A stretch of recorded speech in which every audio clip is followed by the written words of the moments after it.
Nós vamos tomar outro tema. Na verdade, o tema que nós íamos falar era missões, alguma coisa sobre missões, desafio e privilégio, alguma coisa assim. Mas esta semana Deus falou comigo, mudou meu coração, e eu mudei o tema, mais ou menos. Vamos falar sobre missões, mas vamos falar sobre oração e adoração. O que tem a ver missões com adoração e com oração? Nós vamos entender que tem muito a ver esses três princípios, essas três ações. Então eu quero que você, eu creio que o seu coração já está preparado para receber a palavra de Deus na sua vida, Nós estamos agradecidos a Deus. Sempre tem gente nos ouvindo, pastores.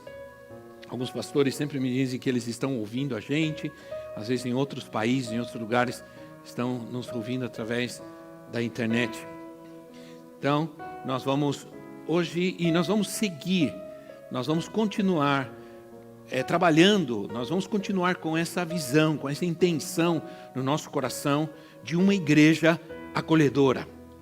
Vamos continuar trabalhando nisso. Creio que isso é uma mensagem de Deus para nós, é uma direção de Deus para nós, é um resgate de Deus para nós, de sermos uma igreja acolhedora. Amém, irmãos? Alguém escreveu uma mensagem para mim e disse: agradeço por você ser alguém tão acolhedor assim. E eu disse: glória a Deus, é isso que eu quero. É isso que eu quero de cada um de nós. De que as pessoas que estão ao nosso redor nos vejam como pessoas acolhedoras. Pessoas receptivas. Pessoas agradáveis, não desagradáveis. Pessoas cheias de amor, de misericórdia. Há situações no mundo hoje que tornam as pessoas extremamente desagradáveis. Esses dias presenciei uma briga terrível de alguém que estava no restaurante e começou a fumar. E todo mundo começou a reclamar. E virou uma briga, porque algumas pessoas foram lá e queriam colocar aquele homem para fora. Então eu pensei, essa pessoa se tornou em um ambiente, em um lugar, uma pessoa desagradável. Por causa de algo ruim, por causa de algo que não é bom. Então, não vamos ser pessoas acolhedoras, vamos ter casas acolhedoras. Hoje um pastor me disse, o pastor Timóteo me disse, nós gostamos de receber gente na nossa casa para comer, né, pastor? Cafezinho. A pastora parece que faz uma comida boa, né? Parece, faz, né? Tá bom, mas também não pode falar aqui não, né, pastor? Senão... Mas nós devemos trazer isso para a nossa vida, a nossa casa, gente acolhedora, um povo acolhedor, em todos os sentidos, em todo lugar. Muito bem, eu quero que você veja o texto, nosso texto, o tema, não precisa abrir, nós vamos ler, só vou ler aqui, Isaías 52:7, que diz: como são belos nos montes os pés daqueles que anunciam as boas novas, que proclamam a paz, que trazem boas notícias, que proclamam a salvação, que dizem a Sião, que dizem à igreja: o seu Deus reina.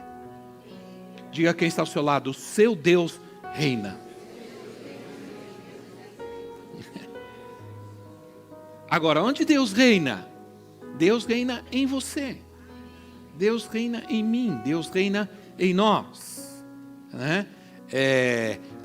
Quando nós estamos cantando, enche este lugar, quando nós dizemos enche este lugar, nós estamos falando para o Senhor encher este lugar, este prédio, este lugar, enche este lugar. Enche este lugar. Essa é a consciência que nós vamos ter.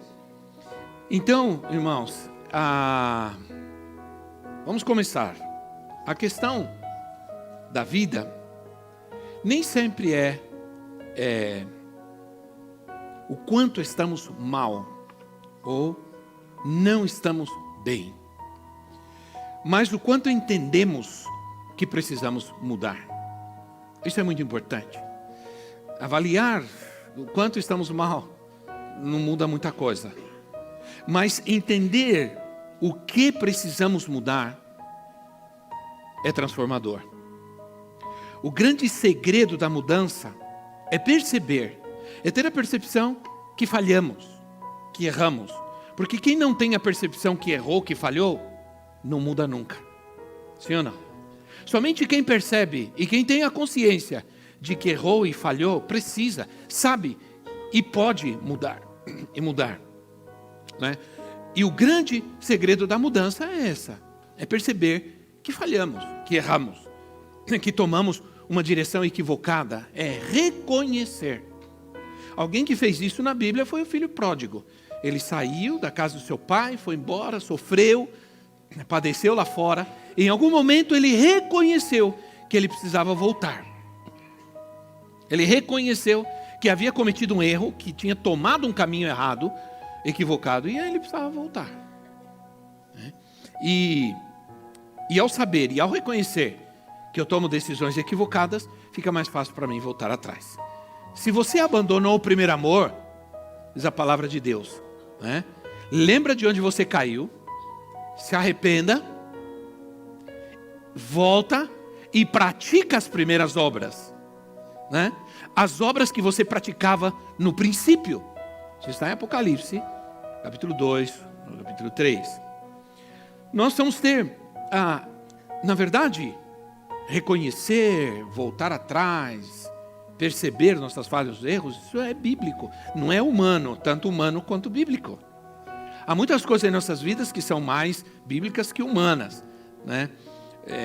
Errar é humano, mas reconhecer o seu erro e voltar atrás é divino, é de Deus. Sim ou não? Porque nem todo mundo faz isso nos dias de hoje. É uma atitude bíblica, é uma atitude humilde, honrosa, voltar atrás, reconhecer, e poucas pessoas fazem isso hoje. Precisamos ter coragem em sofrer a vergonha de voltar e fazer o certo, depois de ter feito algo errado. Precisamos ter a coragem de voltar atrás e começar outra vez a fazer o que é certo, vencer a vergonha e às vezes até mesmo a humilhação de voltar atrás, reconhecendo que estamos equivocados, que tomamos o caminho errado. Às vezes, a única forma de voltar ao caminho certo é voltar atrás. Não existe outra maneira de tomar um caminho certo depois de haver tomado um caminho errado, senão voltar atrás e encontrar esse caminho certo, sim ou não? Se você chega numa encruzilhada e toma o caminho errado, e caminha algum tempo, qual é a única forma de você tomar o caminho certo? Voltando atrás, sim ou não? Voltando atrás outra vez. E voltar atrás, muitas vezes, exige coragem, exige humildade, valentia, né? Então, estou falando isso porque estamos dispostos a voltar como igreja a certas ações que eram boas e transformaram muita gente. Eu tive essa percepção na sexta, quando tivemos tanta gente aqui, gente que eu jamais imaginava, até me surpreendeu, e vieram me abraçar e disse: aprendi tanta coisa com você, apóstolo. Aprendi com você, quando você ainda era um jovem pastor, magrelo, cabeludo, narigudo. Quer dizer, de tudo isso só ficou o nariz, né, irmão? O resto está indo embora. Né? Mas a verdade é que missão, oração e adoração são ações que são completamente, totalmente inseparáveis. Inseparáveis. E eu encontrei, e ao começar a estudar, interessante, porque eu estava estudando, e quando eu me envolvo, eu não paro, irmãos. E eu estava tão envolvido, de repente choveu e acabou a luz. Pof, ficamos no escuro dentro de casa. Aí eu liguei uma lanterna e continuei estudando. Liguei uma lanterna, dei um jeito nela, pendurei ela aqui, amarrei ela não sei aonde, e continuei. Eu estava tão empolgado. E Salmo 96, Salmos capítulo 96, vamos ler do versículo 1 ao versículo 4, Salmos 96, do 1 a 4. É adoração. Você sabe que Salmos é adoração. Eram cânticos, eram cantados, né? Tanto é que o livro de Salmos está incluído entre os chamados livros poéticos. Diz assim: cantem ao Senhor um cântico novo. Cantem ao Senhor todos os habitantes da terra. Cantem ao Senhor, bendigam o seu nome. Cada dia proclamem a sua salvação. Anunciem a sua glória entre as nações, seus feitos maravilhosos entre todos os povos.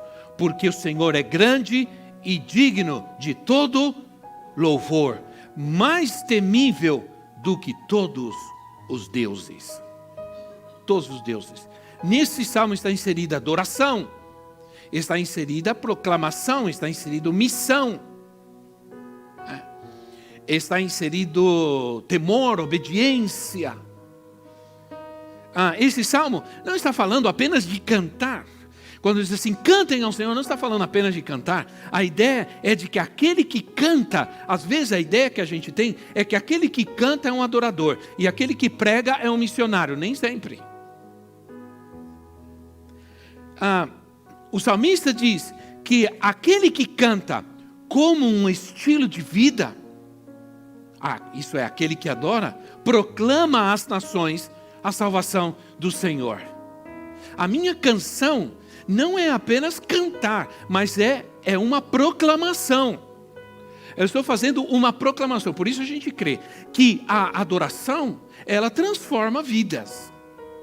A adoração pode trazer cura. Eu preguei há 2, 3 domingos atrás, falei, a igreja, um corpo que adora. A igreja acolhedora é um corpo que adora.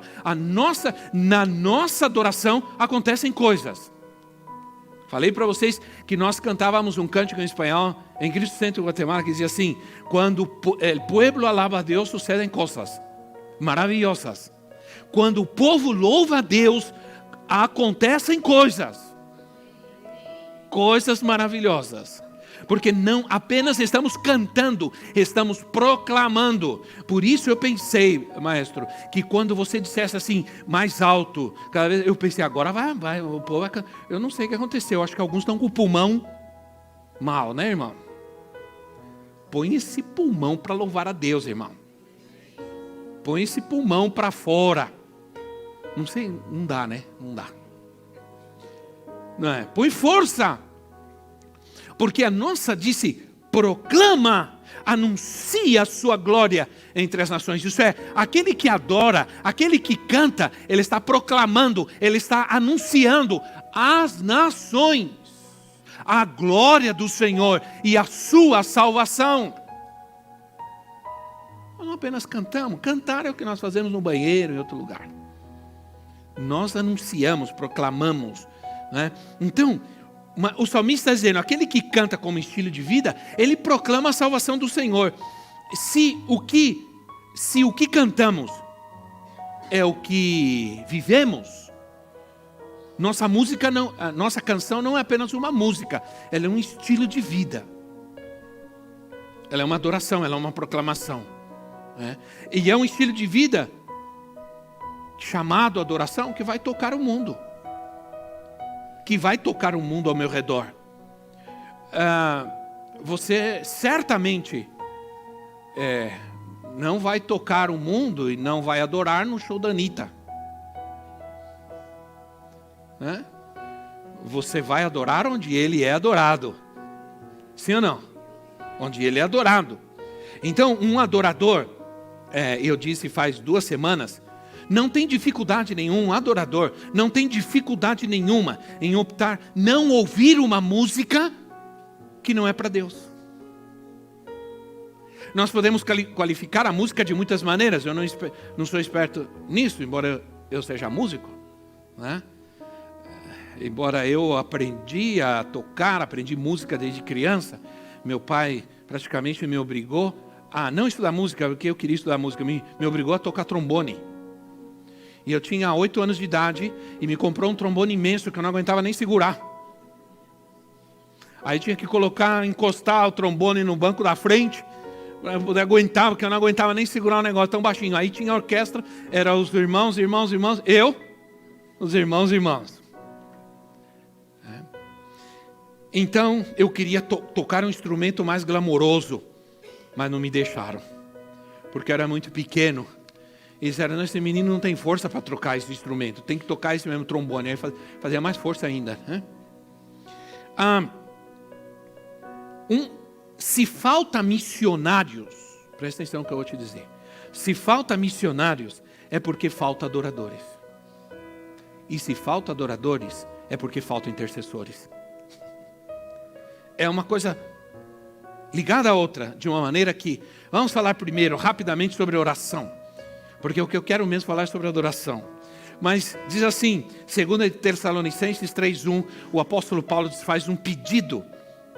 Ele faz um pedido. 2 Tessalonicenses 3:1, ele diz assim, finalmente, irmãos, orem por nós. Orem por nós para que Deus nos abençoe, para que Deus nos dê provisão, para que Deus nos dê um carro para poder fazer a obra. Não, orem por nós para que a palavra do Senhor se propague rapidamente e receba a honra merecida. Aqui saiu a hora merecida.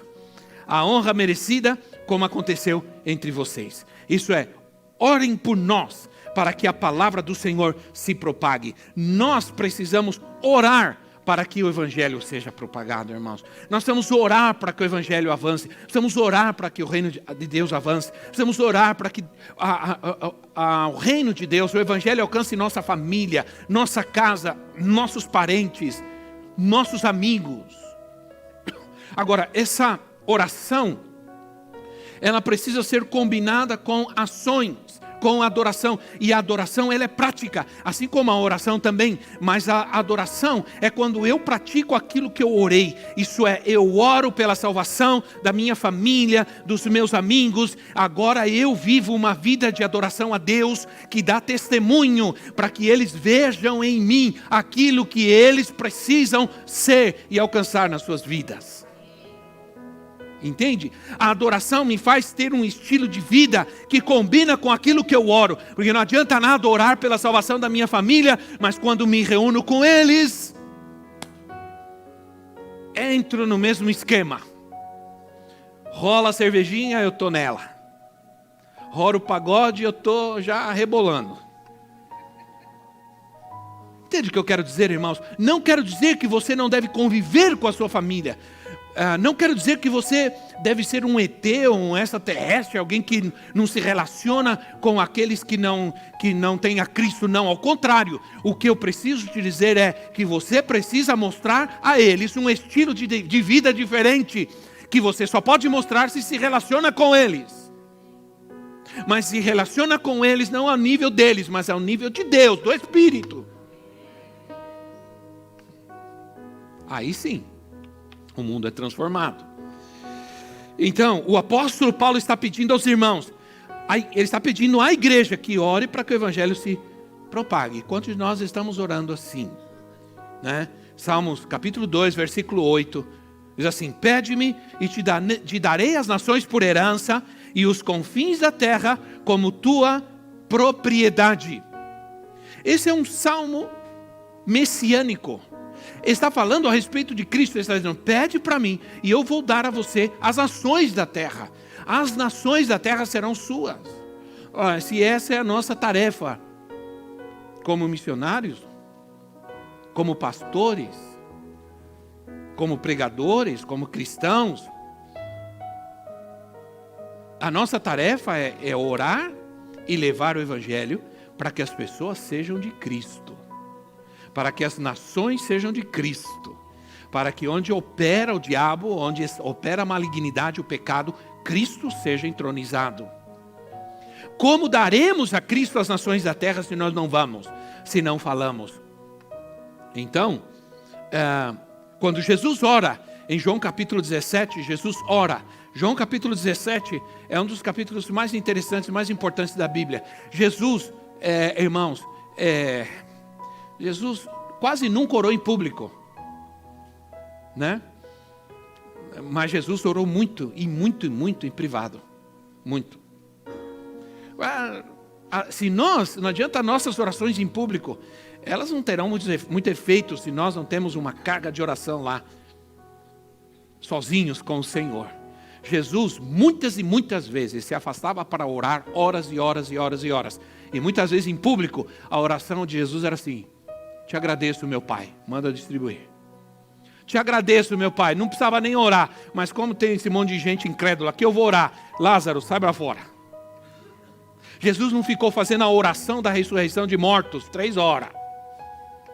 Né? Quando chamaram Jesus, Lázaro morreu, ele foi lá ressuscitar Lázaro, falou: isso aqui vai ter que jejuar 1 semana, chamar os intercessores, vão ter que fazer guerra e prender os demônios de morte. Aí não, Jesus, Pai, te agradeço, só falo contigo agora por causa dos incrédulos que estão aqui. Mas Lázaro, vem. Entende? Porque Jesus estava respaldado por horas e horas e horas e horas de oração. Jesus trabalhava o dia inteiro, atendendo gente, curando os enfermos. E à noite ia dormir? Não. Ia assistir televisão? Não. Ia para o monte orar. Ele nos dá o exemplo. Agora, a oração é um ato criador que toca o poder de Deus. Se você quer tocar o poder de Deus, é através da oração. E pode transformar todas as circunstâncias, assim como transformar pessoas e lugares. Como nós podemos ajudar alguém a mudar? Se você quer que esse homem mude, olha, se você já tentou de tudo, não tentou orar, ore. Diga quem está ao seu lado: ora que Deus transforma. Quantas mães, quantos pais oraram pelos seus filhos, porque já não podiam fazer muita coisa. Seus filhos cresceram, foram para o mundo, e seus pais já não podiam dominá-los, nem controlá-los. Então começaram a orar por eles, e Deus respondeu a oração. Amém, irmãos? Eu creio que aquele pai, quando viu seu filho partir, pegar parte da sua herança e partir, a única coisa que ele fazia todos os dias era orar e ir à varanda e olhar lá no horizonte, esperando com certeza que seu filho voltaria. E quando de longe ele viu o filho, é porque ele estava olhando. Naquele tempo não havia e-mail nem celular. O filho não disse: pai, estou voltando para casa, me espera na varanda. Não, o pai estava todo dia esperando na varanda. Ele sabia que em algum momento o seu filho apareceria lá no caminho. Ele sabia disso porque ele estava orando e clamando a Deus pela vida do seu filho. Não é?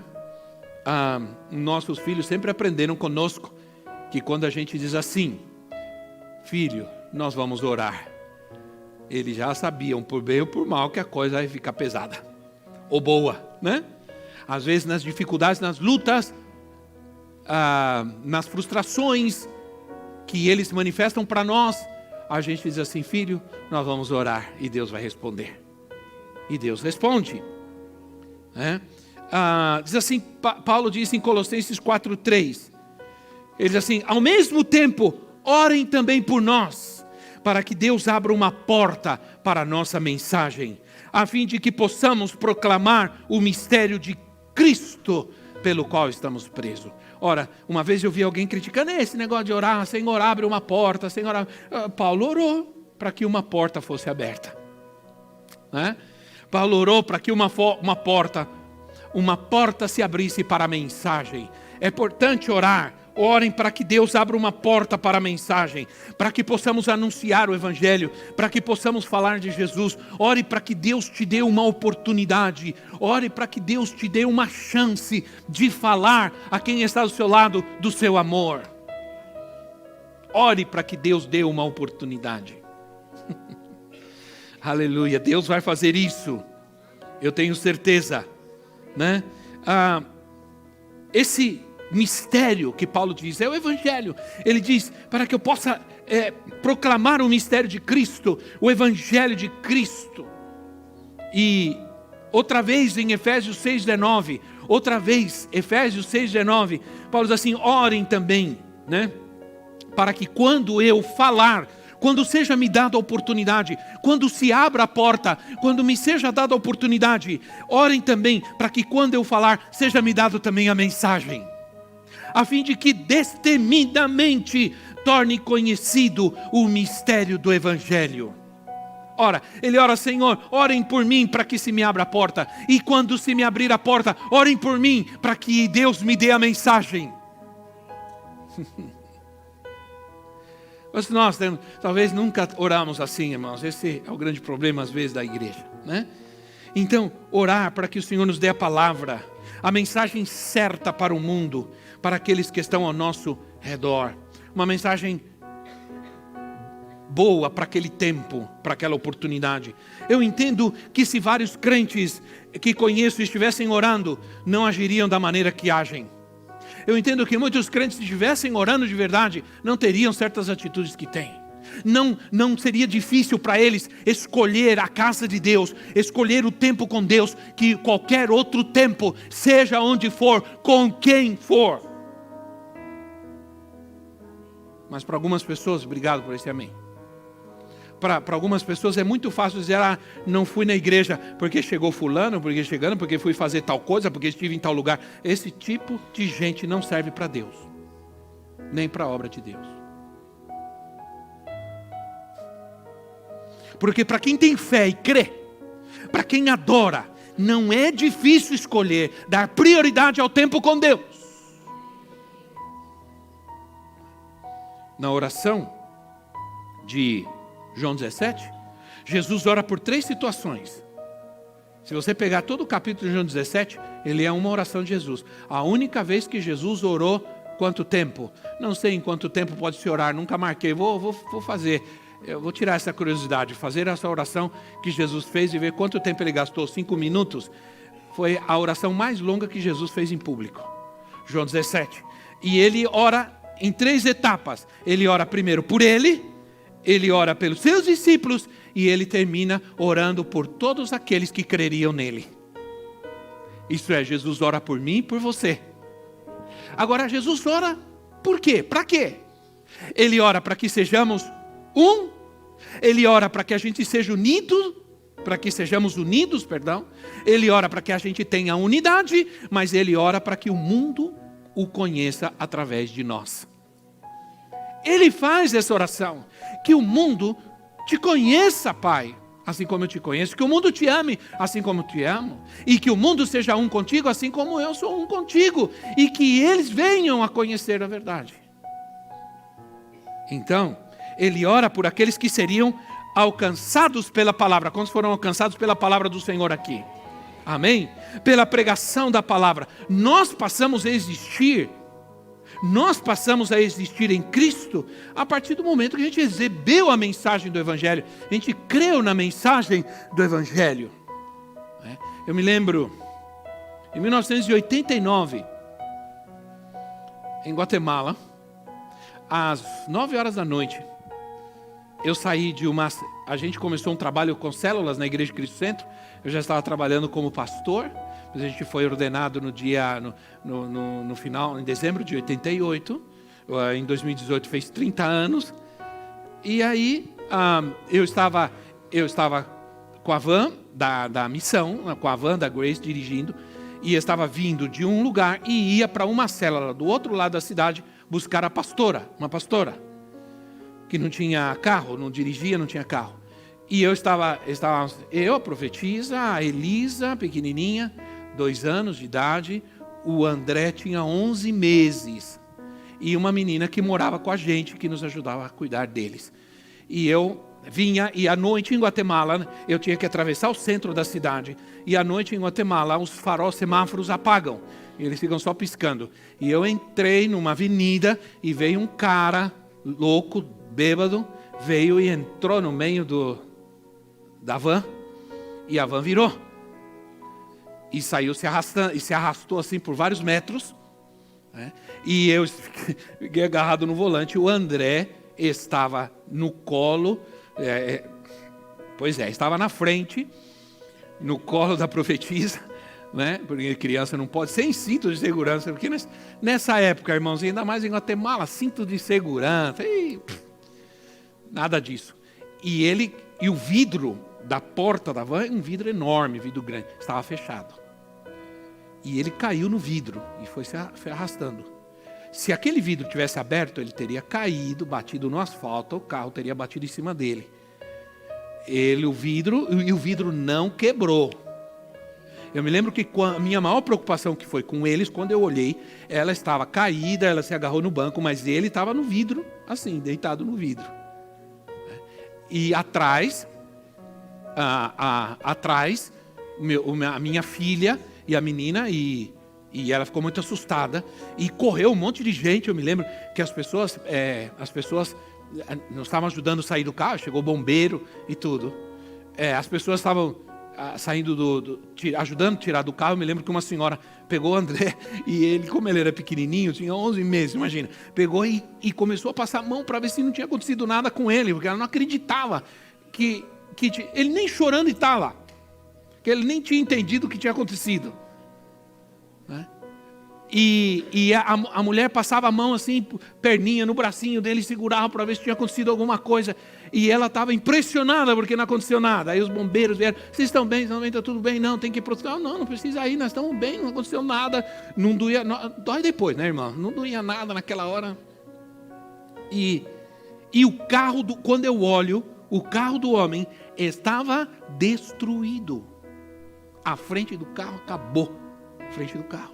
E ele saiu e se escondeu numa casa lá, porque como ele estava embriagado, ele esperou, chamou os advogados, e vieram os advogados dele. Quando ele apareceu, já tinha 2 advogados junto com ele. Tudo bem. Eu saí do carro, todos nós saímos. Os bombeiros disseram: não, foi um acidente feio, tem que ir para o hospital, tem que levar. Ninguém queria ir, mas eu fiquei lá e foram para o hospital. Estavam todos bem. Aí os bombeiros, com as pessoas e os advogados, ajudaram a colocar o micro-ondas de volta no lugar, a van. Quando eles colocaram a van no lugar, primeiro eles perguntaram: onde bateu? Olha o carro do homem, está destruído. Onde bateu? E começaram a procurar. E não tinha nenhuma batida. Não quebrou nem o retrovisor dobrou e só arranhou. Só tinha um arranhado do lado onde virou e se arrastou, porque o carro virou e se arrastou por vários metros. Não tinha nada. Nada. Nada. Eles começaram a procurar: mas onde? Esse carro bateu nesse carro? Bateu. Por isso virou. Mas bateu onde? Não tinha nenhuma batida. Aí comecei a conversar com os advogados, fomos fazer os documentos, tudo, fomos conversar com os advogados. E um dos advogados se aproximou de mim, começamos a conversar. E eu falei quem eu era, porque eu era estrangeiro, eu era brasileiro, tudo. E começamos a conversar. Eu falei que era pastor, que era missionário e tal. E ele começou a conversar comigo. Aí, em dado momento, ele falou assim: olha, deixa eu te dizer uma coisa. Muita gente já falou de Deus para mim. E muita gente já falou para mim que tem Deus na sua vida. Mas eu nunca tinha visto Deus na vida de uma pessoa como eu vi hoje. Ele falou assim: olha o carro do meu cliente. Só pode ser Deus que tenha feito isso. Sua família está intacta, seus filhos estão intactos, não aconteceu nada com vocês, o carro não tem nada. O carro do cara estava destruído, veio o guincho, levou embora, e o policial saiu dirigindo a van até a delegacia para a gente fazer a ocorrência.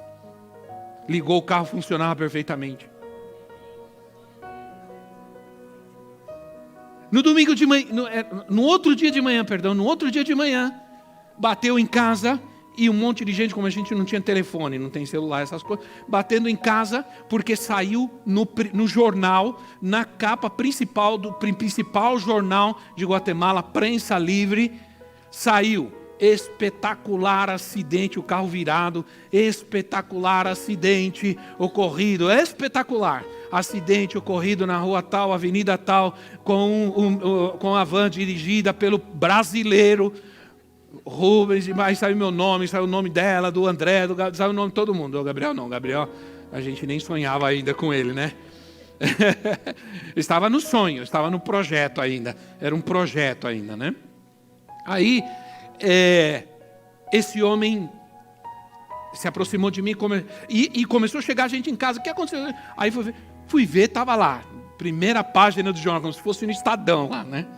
Primeira página, uma foto do carro virado, a gente, tudo mais.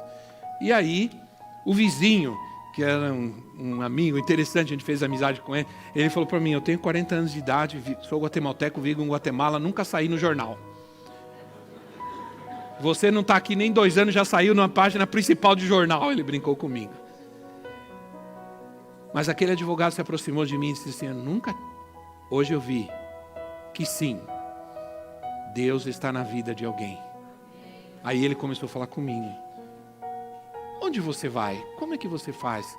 Você me atenderia? Você oraria por mim?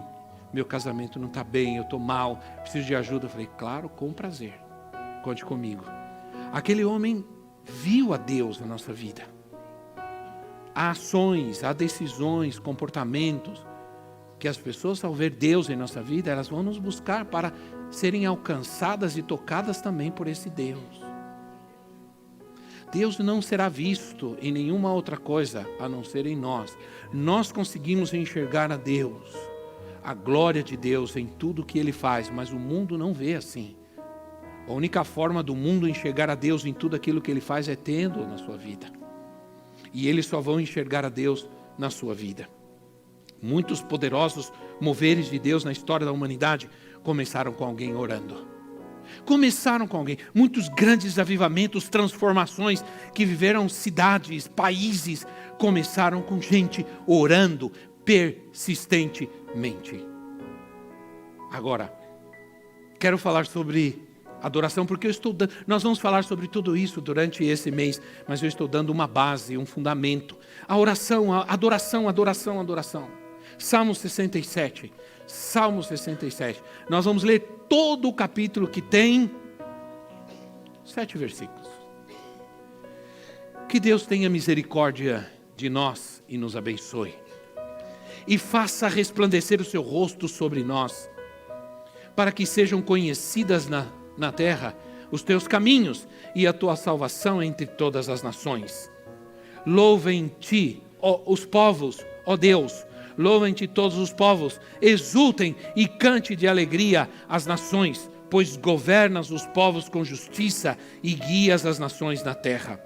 Louvem-te todos os povos, ó Deus, louvem-te todos os povos, que a terra dê a sua colheita, e Deus, o nosso Deus, nos abençoe.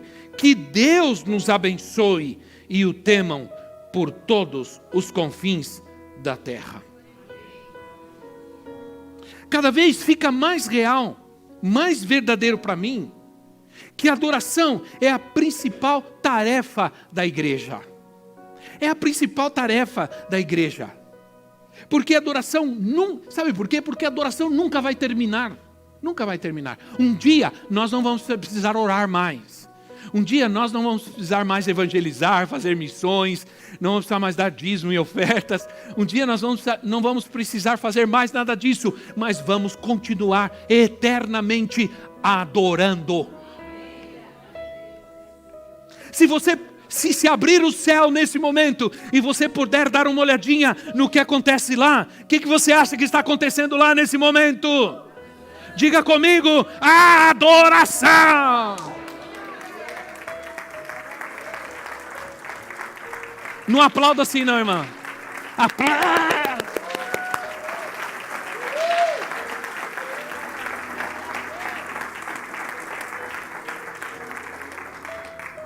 Adoração.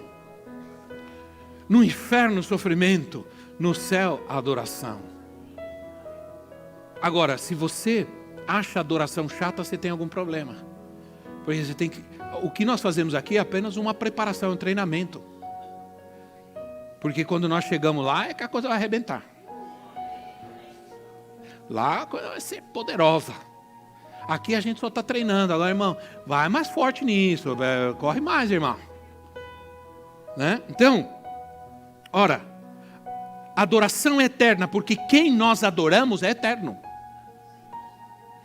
Quando sua glória resplandece em nós, o mundo vai conhecer a sua salvação.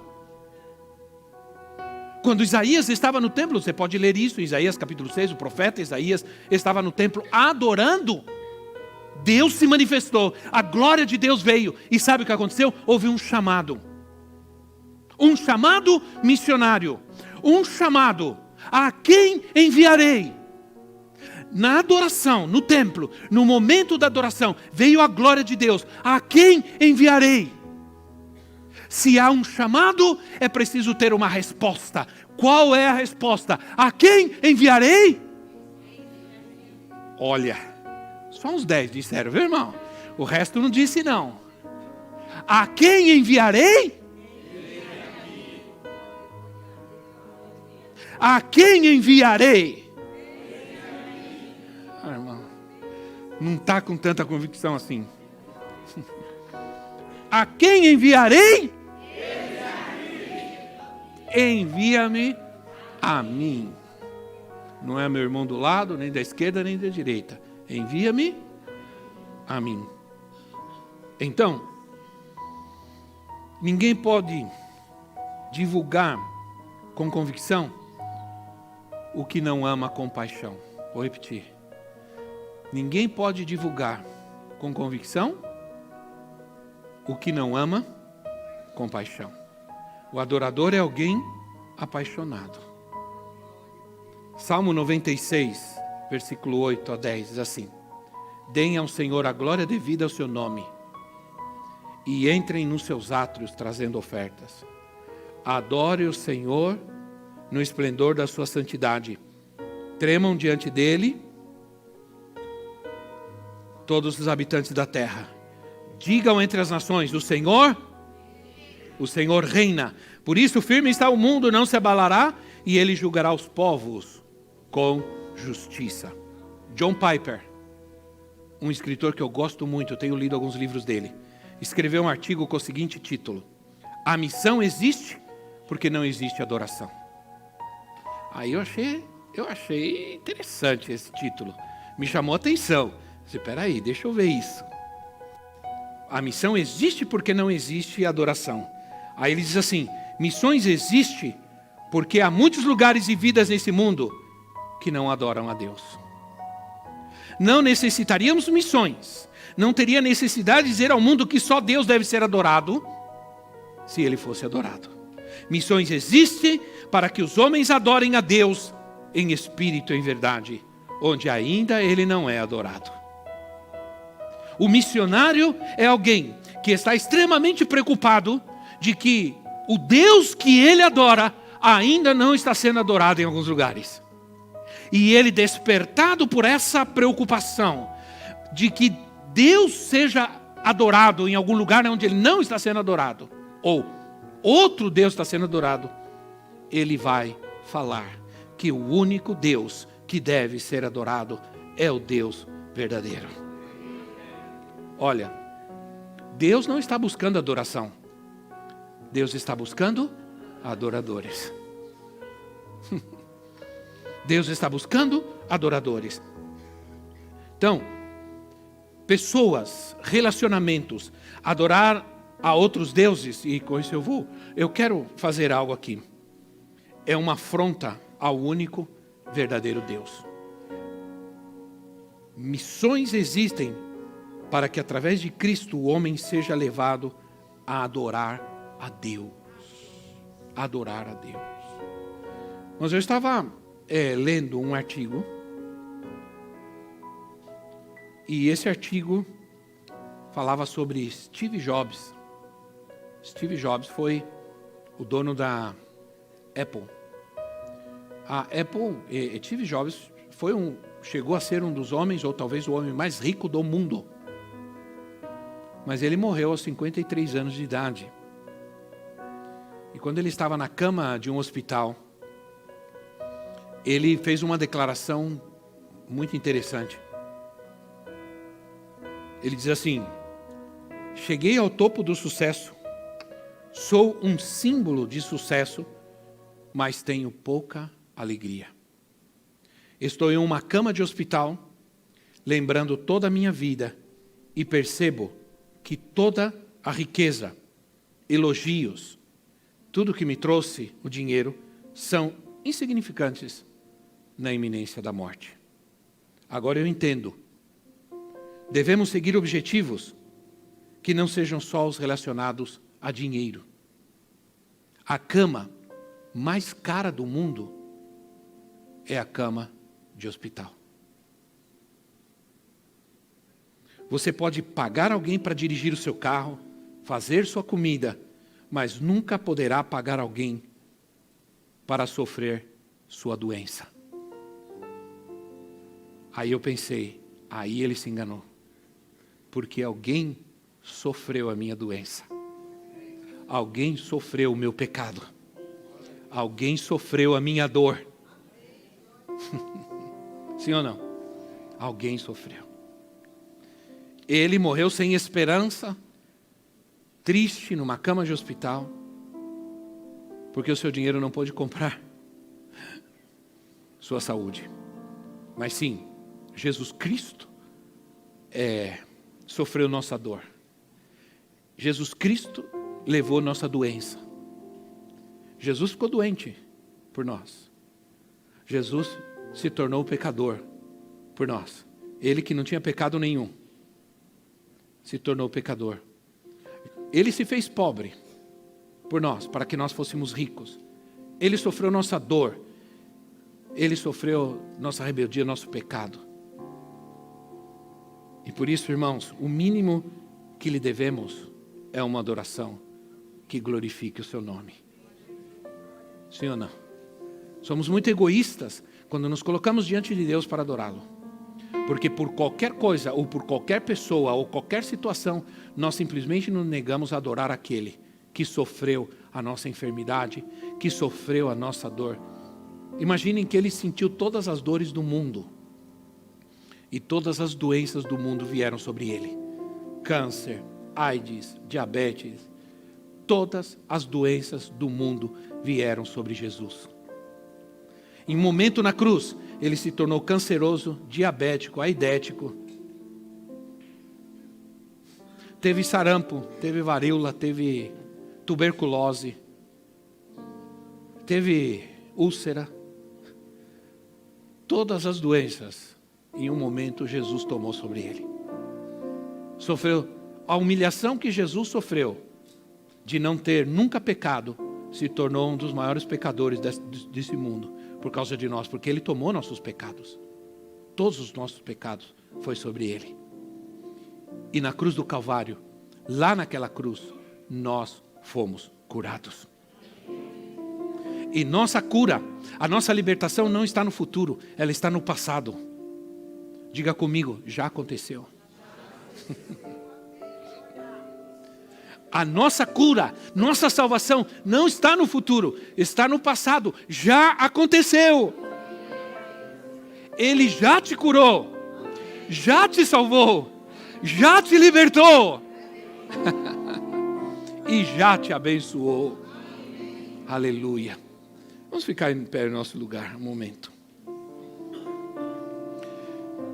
A história de Steve Jobs, a sua declaração continua. Em algum momento ele fala sobre Deus. E em outros momentos ele fala sobre o dinheiro. Irmãos, quando a gente traz a nossa oferta a Deus, nosso dízimo, isso é adoração. Nós estamos dizendo para Deus, o dinheiro, o meu dinheiro serve ao Senhor assim como eu. Não só eu sirvo ao Senhor, mas aquilo que eu tenho também serve ao Senhor. Eu te adoro não só apenas com uma canção, mas eu te adoro também com tudo que eu tenho. Quando eu trago minha oferta, meu dízimo ao Senhor, eu estou dizendo, Senhor, o Senhor é mais importante para mim do que qualquer coisa que eu possa ter neste mundo. Do que qualquer riqueza que eu possa obter.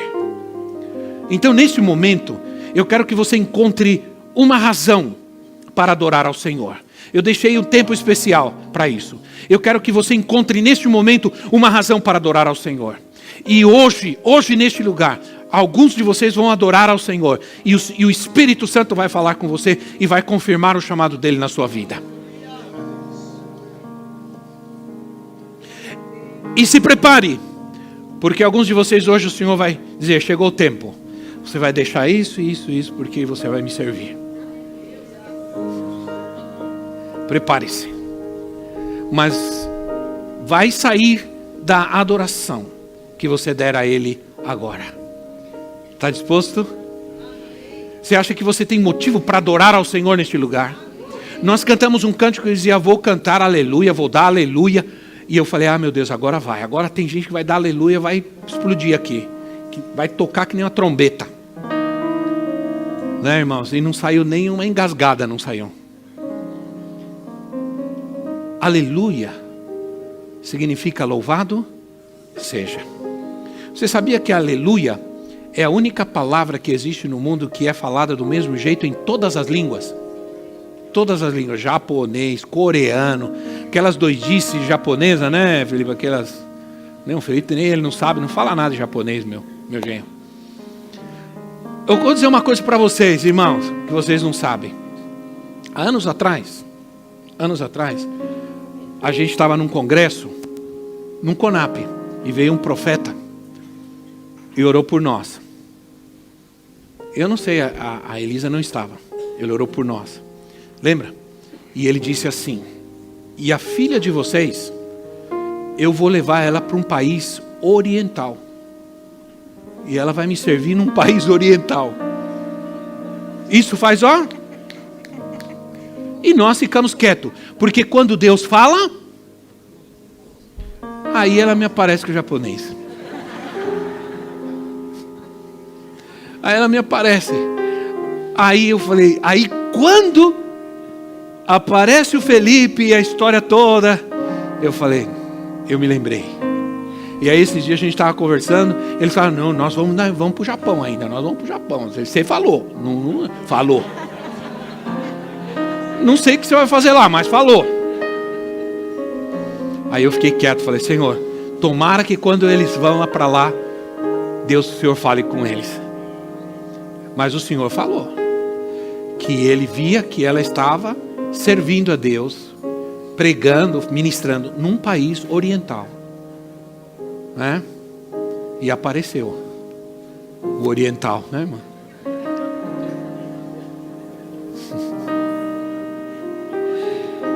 Você quer adorar a Deus um instante no seu lugar?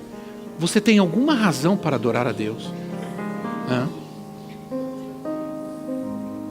Talvez você diga: Senhor, no momento eu não tenho nada, eu estou com lutas, dificuldades, nesse momento eu estou sofrendo, nesse momento você tem um motivo sim para adorar a Deus, porque Ele está dizendo que hoje, agora, é o dia do seu livramento, é o dia da sua vitória, é o dia da resposta de Deus para a sua vida. Hoje é o dia que Deus começa algo novo para você, uma vida nova para você. Quantos estão dispostos a adorar a Deus por um instante no seu lugar? Mas adorar de todo o coração, com toda a sua força. Talvez você encontre agora um motivo. Talvez você diga: eu sinto no meu coração agora de adorar a Deus com a minha oferta. Eu sei que você já fez isso, mas talvez o Senhor desperta no teu coração agora. Se o Senhor falar contigo, você pode vir, trazer aqui. Cadê o cesto aqui? Traz aqui, coloca aqui. O Espírito Santo pode falar com você agora. Senhor, o Senhor falou comigo, eu não obedeci, agora eu vou obedecer. Eu vou levar minha oferta de gratidão ao Senhor. Vou levar minha oferta de adoração, de louvor, porque eu creio, Senhor, que o Senhor está fazendo, que o Senhor vai fazer algo na minha vida, nas minhas finanças, na minha família. Em nome de Jesus.